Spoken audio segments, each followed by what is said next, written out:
Yung word na passive income pangtamad yan eh. Naghahanap ng kita na hindi kailangan magtrabaho to do a business na kanyang regular kumita. Maski anong negosyo pwede, huwag ka lang gaya ng gaya. Maghanap ka ng sarili mo.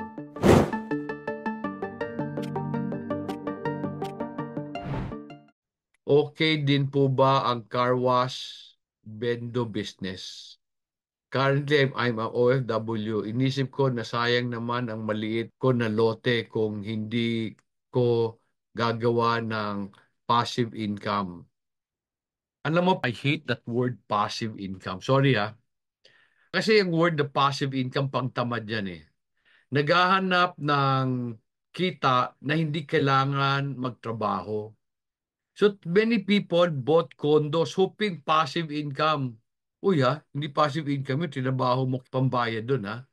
Tapos gusto mo mag-rent. So everybody, lahat ng OFW pinabili ng condo para pag uwi daw nila, nakahiga na lang sila. Papasok yung pera. So ito nangyari. Sa dami na bumili ng condo, maraming condo ang hindi narirentahan. Kasi dami. Okay? Ako, I would rather that you do a business na kanyang regular kumita. Okay lang yung car wash. Ayoko lang yung, alam mo, nakikiuso lang tayo eh. Ayoko nakikiuso kasi gusto ko iba yung negosyo ko sa ibang tao. Now, okay lang yung car wash. Kung konti lang sa lugar nyo, pwede siguro.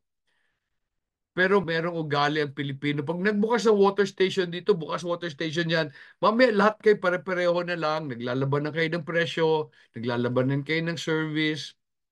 Okay ang car wash. Today yan ang uso. Ingat lang. Baka masaturate ang market, wala na magpa-car wash. Ngayon babagsak ang mga presyo. Maski anong negosyo pwede, huwag ka lang gaya ng gaya. Maghanap ka ng sarili mo.